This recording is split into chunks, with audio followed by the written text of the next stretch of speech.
Muy buenas tardes, señoras y señores. Bienvenidos al atardecer de este jueves, día 28 de noviembre de 2024. No necesito recordarles, naturalmente, que lo que se impone, informativamente hablando, un día más es esa especie de niebla, por utilizar una palabra suave, que está envolviendo la corrupción, todo el ambiente que respiramos a diario. Hoy hay, para no perderme en grandes dibujos, dos novedades, dos noticias, por decirlo de una manera que a mí me gusta especialmente. La primera, que el juez Peinado ha citado a declarar a Cristina Álvarez, a la asesora de Begoña Gómez, para saber si la mujer del presidente la utilizó para sus negocios privados.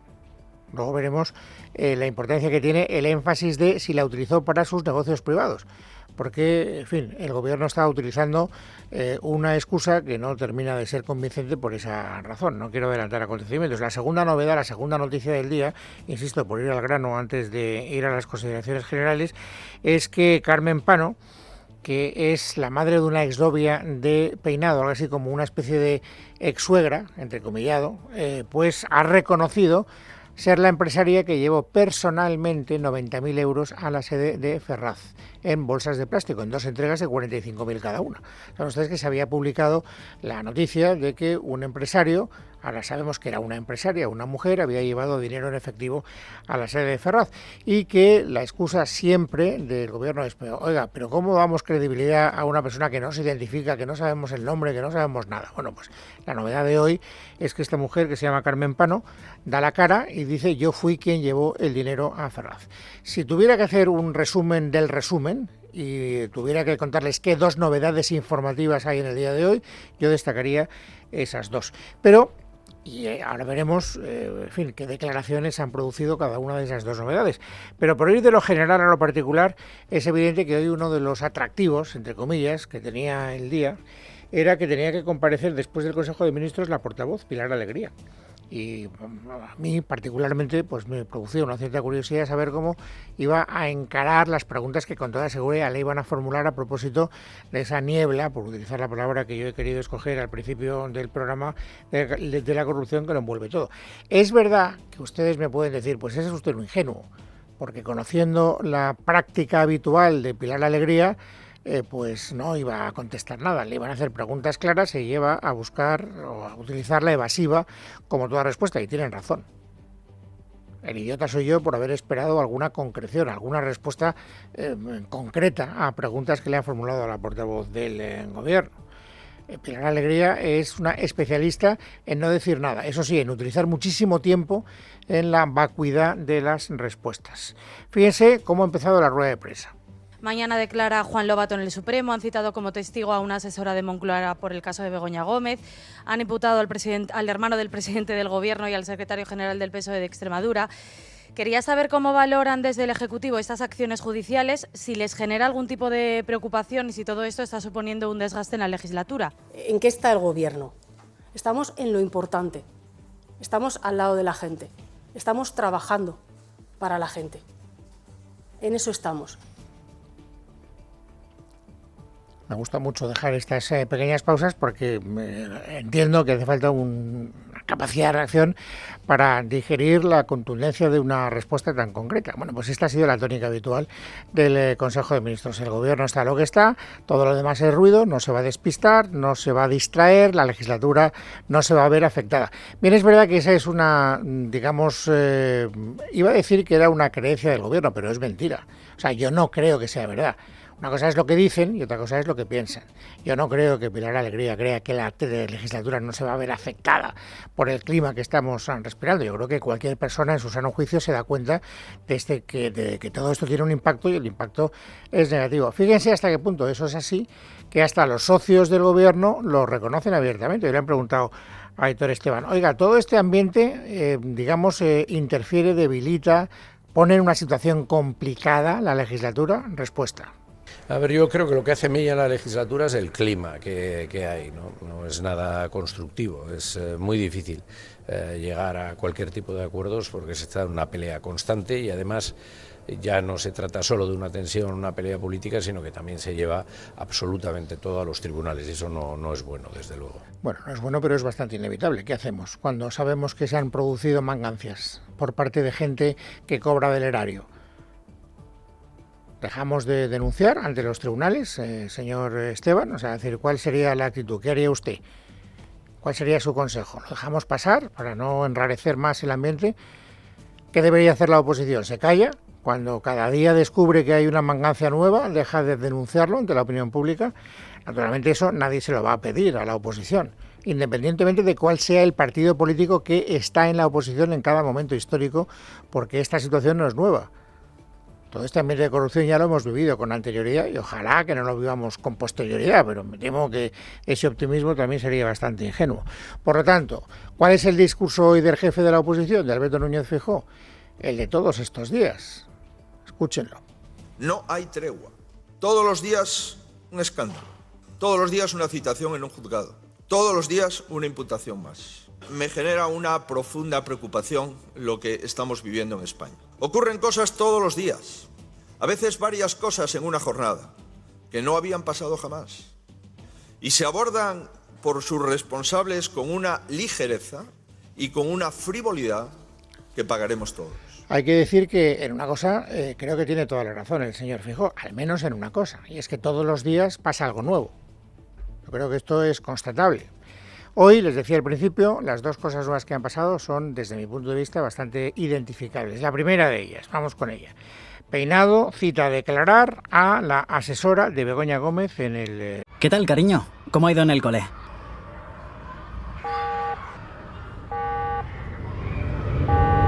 Si ahora siempre guardas silencio, podría estar queriéndote decir algo. Hay señales que podrían decir mucho. Escúchalas y actúa contra las violencias hacia la infancia. Ministerio de Juventud e Infancia, Gobierno de España. En la Moncloa, para saber si le asesoró, si utilizó su tiempo para asuntos privados de la mujer del presidente. Insisto, asuntos privados.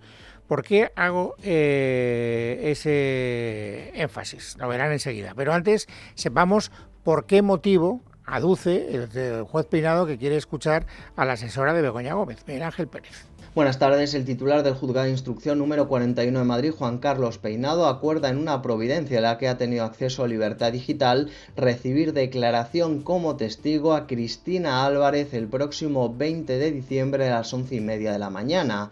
Precisamente la esposa de Pedro Sánchez aportó esta misma semana varios correos electrónicos al juez Peinado que la autoincriminaban por recurrir a esta asesora de Moncloa. En estos emails, Cristina Álvarez figuraba entre los destinatarios de los mensajes que la Universidad Complutense de Madrid envió a la mujer de Pedro Sánchez entre los años 2022 y 2023 en relación a su cátedra de Transformación Social Competitiva que codirigía en la Complutense. La defensa de Gómez, que lidera el exministro socialista Antonio Camacho, pretendía demostrar con dichos email que Gómez solo firmó el pliego de prescripciones técnicas del software de la Complutense que se desarrolló para su cátedra porque se lo indicaron expresamente desde la universidad.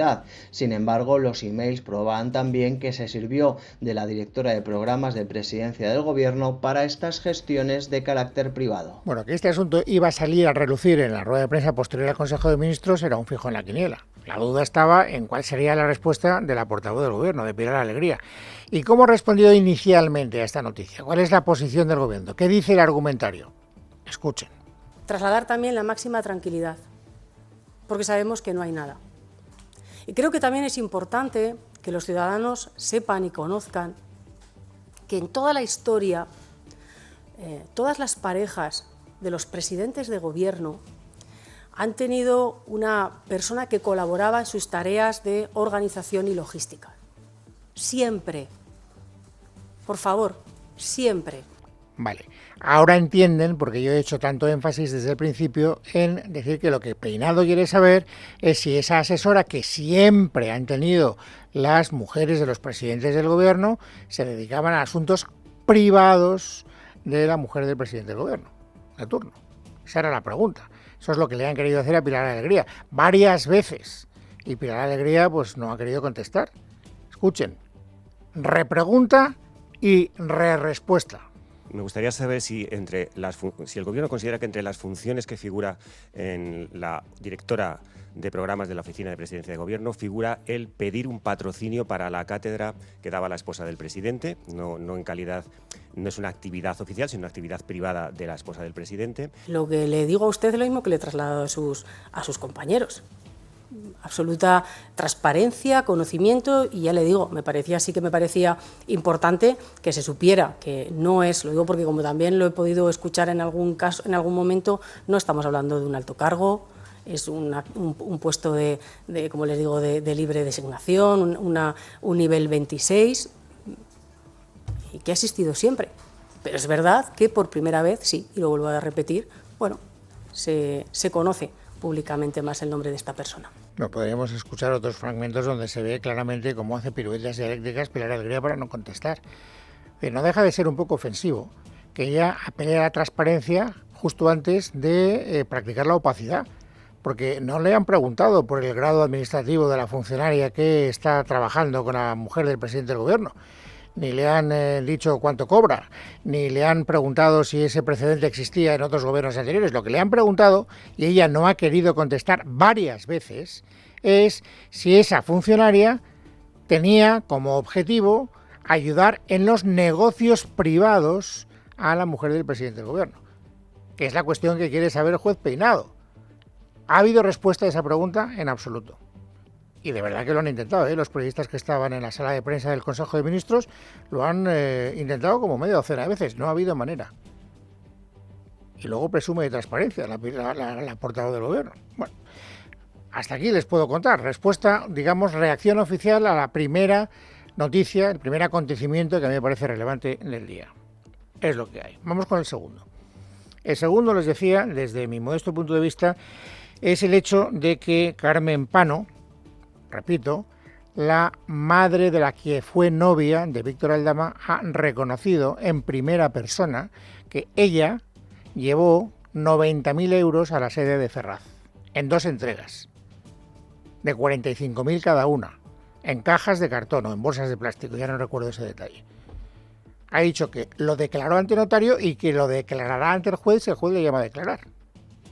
Este es un acontecimiento interesante porque ya no se puede refugiar, como hasta ahora había hecho el gobierno, en decir, oiga, no me digan ustedes, señores de la fachosfera, gente que trabaja en periódicos que son pseudo lo que sea, que ustedes dan credibilidad a una persona anónima que no se identifica, que no dice quién es y que no da detalles. Bueno, pues ya se identifica, ya dice quién es.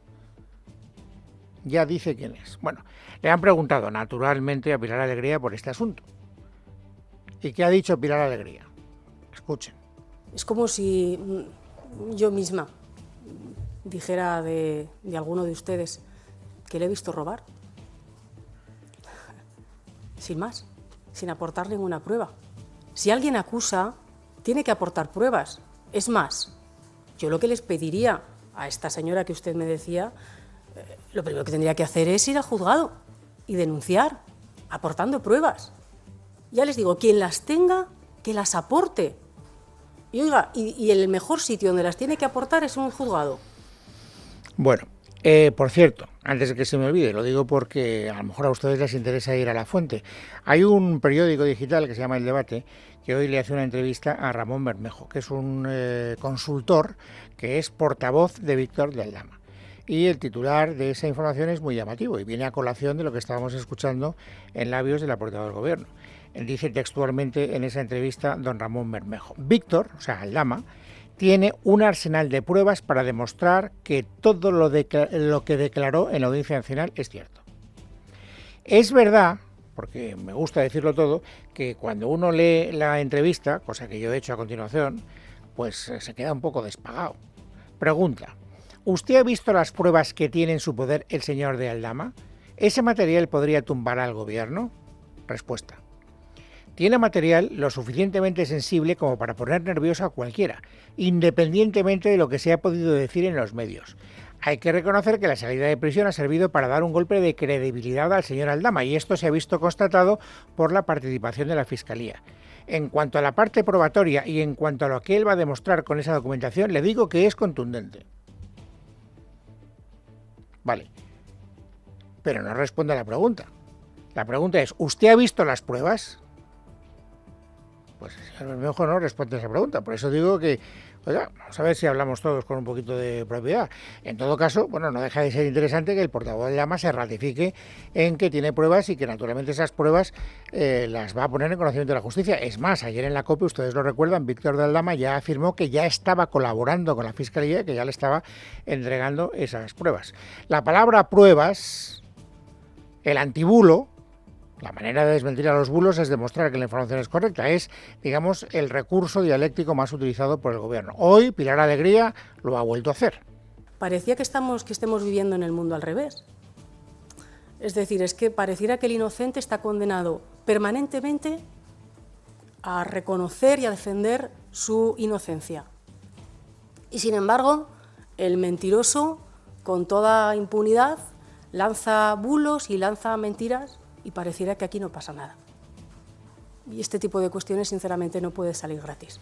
Ahí está la palabra mágica, bulos. Abracadabra, bulos. Escuchen a Pachi López.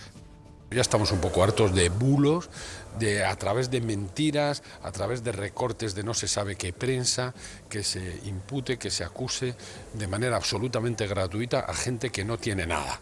Y de ahí no salimos, ¿eh? Un día lo mismo y al día siguiente lo mismo y dentro de 3 días lo mismo. No sé qué es lo que pasará mañana.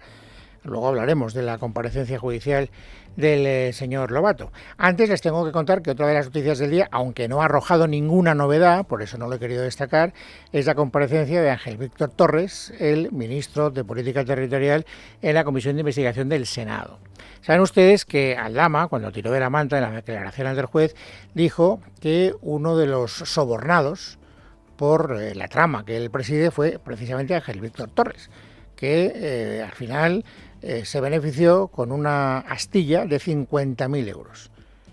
Según Torres, naturalmente, todo es mentira. El señor Aldama fue a sede judicial hace hoy 7 días. 7 días.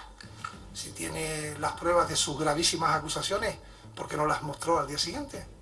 2 días después, 3, llevamos 7 días. Con lo cual, cada día que pase, señoría, creo que se hace más grande el que ha mentido claramente en sede judicial. Y luego, para que no haya dudas, ha vuelto a ratificar algo que ya ha dicho varias veces en sus comparecencias públicas durante los últimos días. El señor Aldama y yo no hemos tenido ninguna relación, ni siquiera sabe bien cuál es mi nombre. Ningún trato con el señor de Aldama, ninguna relación estrecha con el señor de Aldama, y es él el que dice que lo tiene conmigo, con Víctor Ángel, repito, que ni siquiera sabe cuál es mi nombre. Es raro tener una relación estrecha y personal con alguien y no saber cómo se llama la otra persona. Por lo tanto, todo lo que dicen de él es falso de toda falsedad, todo lo malo que dicen de él es falso de toda falsedad. Nadie podrá demostrar lo contrario y si alguien lo pudiera demostrar, él naturalmente se iría. Si usted tiene alguna prueba de que en mi labor pública durante todos estos 20 años yo he encubierto a un comisionista ilegal que haya hecho algún ilícito, yo, repito, me levantaría de esta mesa y me iría de la responsabilidad pública. Pero les puedo asegurar que eso jamás lo podrán demostrar. Bueno, esto es lo que ha pasado hoy. Mañana hay una cita muy importante, antes lo he dicho de Rondón, ha llegado el momento de detallar el asunto, que es la comparecencia que Juan Lobato tiene que protagonizar ante el juez, porque el juez ha dicho, venga usted a declarar y traiga el acta notarial de los WhatsApps que intercambió con la jefa del gabinete, del jefe del gabinete del presidente del gobierno. Hoy este asunto también ha salido a relucir en la rueda de prensa posterior al Consejo de Ministros. Pregunta y respuesta. Sobre la dimisión del señor Lobato, como comprenderá, no vamos a hacer ninguna manifestación ni ninguna declaración sobre la misma, solamente entenderán que manifieste nuestro respeto a una decisión personal y además creo que conocen también perfectamente que los propios partidos políticos tienen sus maquinaria, por decirlo de alguna manera, para poner en marcha los procesos que haya que llevar adelante, pues para hacer frente, como digo, a esta dimisión. Bueno, no era este el asunto que quería escuchar. No está mal, que ustedes sepan lo que ha dicho a propósito del contexto general la portavoz del Gobierno. Pero el momento que a mí me ha parecido más interesante en la rueda de prensa es el momento en el que Mariano Alonso, periodista de ABC, le pregunta a Pilar Alegría en términos concretos y escuchen también la habilidad escurridiza de Pilar Alegría para no contestar. ¿Puede el Gobierno asegurar de manera tajante, es decir, con un sí sin mayores circunloquios, que Pilar Sánchez Acera el pasado 14 de marzo, a la sazón jefa de gabinete del jefe de gabinete del presidente del Gobierno, no envió a primera hora de ese día a Juan Lobato, a la sazón líder del PSOE en Madrid, un documento confidencial aproximadamente una hora antes de que lo publicara el diario El Plural? Yo lo que les puedo decir es lo que ya conocemos. Es que la señora Sánchez Acera aludía a una información que había sido publicada en los medios de comunicación. Recordemos esta respuesta porque mañana comparece Lobato ante el juez. Imagínense por un momento que, cotejando las horas de los WhatsApp, se pudiera establecer que lo que dice el diario ABC es correcto y que, por lo tanto, el WhatsApp que recibe el señor Lobato se produce al menos una hora antes de que se publique en la prensa. No digo que vaya a ocurrir, digo, recordémoslo, no vaya a ser que ocurra. A ver qué escapatoria tendría entonces Pilar Alegría. Pero bueno, queda claro que el Gobierno también en este asunto quiere demostrar que no está para nada nervioso y que no le preocupa nada la dimisión del señor Lobato, aunque luego tienen ustedes hoy mucha información en los medios de comunicación a propósito de cómo se presionó a todos los mandos intermedios en el Partido Socialista para que abandonaran a Lobato y para que Lobato sirviera como badajo de las campanas de Huesca, como escarmiento a todos los que tuvieran la tentación dentro del partido de no ser leales con el jefe máximo, que es el presidente del Gobierno. Siempre hay alguna excepción, y generalmente la excepción en el PSOE se llama Emiliano y se apellida García Paje. Hoy le han preguntado a García Paje por Lobato, y no ha sido la respuesta que está en el argumentario oficial del partido. Yo creo que Lobato es una persona de enorme valía. Y estoy convencido de que la política tarde o temprano no puede prescindir de gente así, ¿no? Llevamos una serie de años en los que se está quemando de forma acelerada mucho capital político. Hay muchísima gente que está resultando dañada o quemada y esto es algo que en términos generacionales y para la clase política es un problema. Bueno, y luego una reacción menos, digamos, diplomática en términos formales es la que ha protagonizado el consejero de Vivienda del Gobierno Autonómico de Madrid, el señor Rodrigo, que cuando le han preguntado por Lobato, él ha dicho, bueno, aquí tengo una oportunidad para ir de lo particular a lo general. Y ha hablado de lo que significa para él Lobato en relación a lo que es la política del Gobierno en estos términos tan poco diplomáticos. Todos los procesos de corrupción y las filtraciones que se están produciendo y por el cual ha caído el señor Lobato se producen encima de la mesa del presidente del Gobierno. En este caso, el Gobierno de España está inmerso en un proceso de corrupción. Realmente es un saco de mierda lo que tenemos actualmente por parte del Gobierno de España. Bueno, pues es jueves, es 28 de noviembre de 2024. Vamos, amigos, ahora a completar el paisaje informativo sobresaliente del día. Noelia Bautista, bienvenida, buenas tardes. Buenas tardes, Luis. La pregunta a esta hora, a colación de este último tema que tú tratabas, es cuánto va a tardar Pedro Sánchez en colocar a su candidato al frente del PSM, candidato que ya sonaba como preferido de Moncloa antes incluso de que estallara la polémica por la que finalmente se ha marchado Juan Lobato. El nombre no es otro que el del ministro Óscar López, aunque en el Gobierno y en el PSOE todavía hasta ahora sigan queriendo jugar al despiste. Torres a la salida del Senado. ¿Qué le parece a usted como candidato a la Comunidad de Madrid? Vamos ahora a celebrar el Congreso este fin de semana y a partir de ahí hablaremos, ¿vale? Esto en el Senado, mientras acaba de hablar también el abogado de otro de los protagonistas este jueves, después de que ayer fuera imputado por la juez. Nos referimos al hermano del presidente del Gobierno, David Sánchez, que según su letrado Emilio Cortés está bien y tranquilo porque asegura que el informe de la Unidad Central Operativa de la Guardia Civil desmonta la teoría de las acusaciones. Por tanto, todo lo que tiene que ver con las presuntas irregularidades de naturaleza tributaria o de naturaleza relativa o tocante a un enriquecimiento injusto quedan desmontadas por la Unidad Central Operativa de la Guardia Civil. En definitiva, el señor Sánchez ha sido citado para declarar durante media hora. Es de entender que, de acuerdo con ese espacio de tiempo y con el tenor del auto, únicamente para responder acerca de si sabe algo de la creación de esa plaza que en la actualidad disfruta. Por cierto, que ante tanta polémica y caso de corrupción que acorralan al presidente, hoy el Gobierno ha utilizado el Consejo de Ministros para anunciar nuevas ayudas para los afectados de la Dana y de esta forma tratar de desviar el foco. Se trata de un nuevo paquete de ayudas centrado en vehículos y empresas por valor de 2.274 millones de euros. Ha asegurado también el ministro de Economía que hasta el momento el Consorcio de Compensación de Seguros ha registrado ya 214.000 reclamaciones, 4 veces más de las que registraron en la Dana de 2019. Por cierto, que ante las críticas, Carlos Cuerpo ha pedido calma y ha defendido que las ayudas sí que están llegando. Eso sí, no ha dado ni un dato de en qué cantidad y a cuánta gente.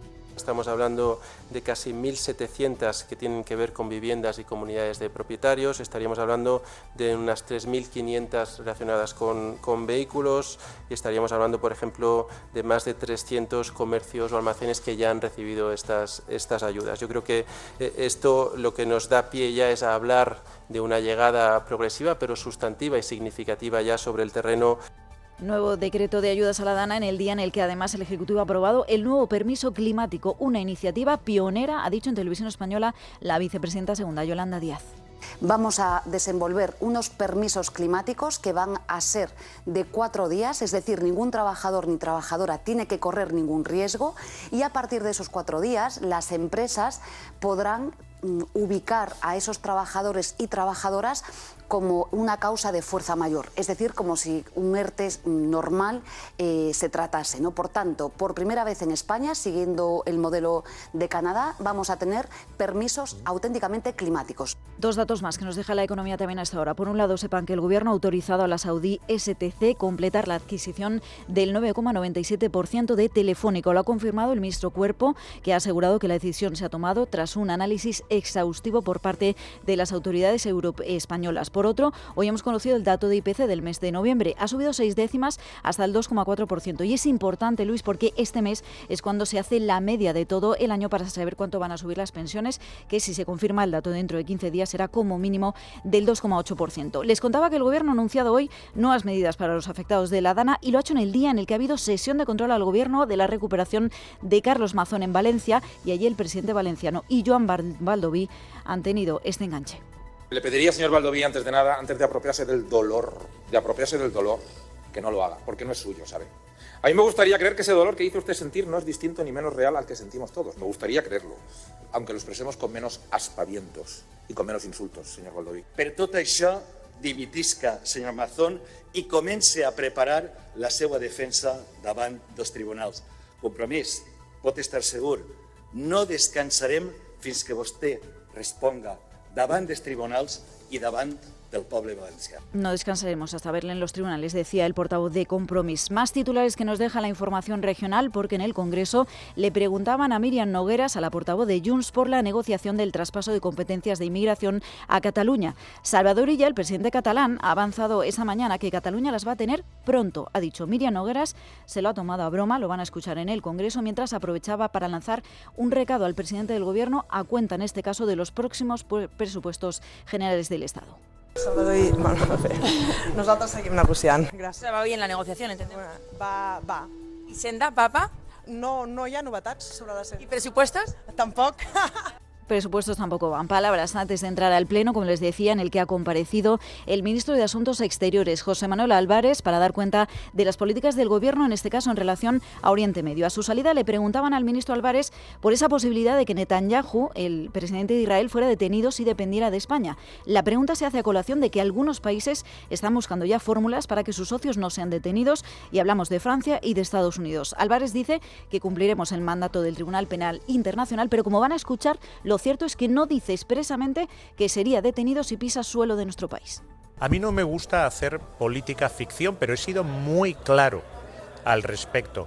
La Corte Penal Internacional tiene un estatuto de Roma, del que España es fundador y que implica una serie de obligaciones. Y nosotros vamos a cumplir con todas las obligaciones que impone el Estatuto de Roma y el apoyo a la Corte Penal Internacional.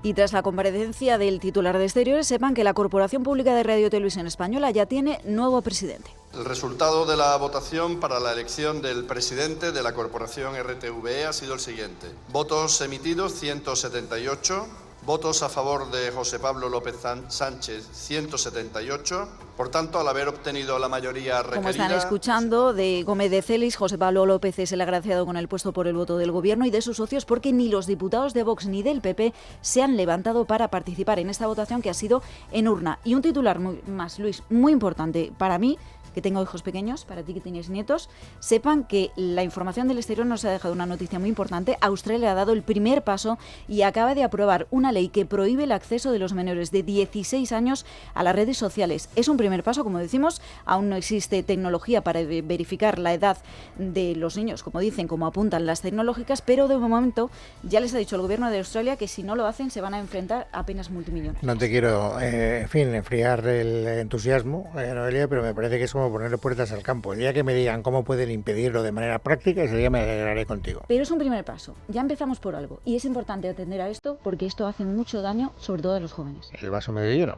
te lo compro.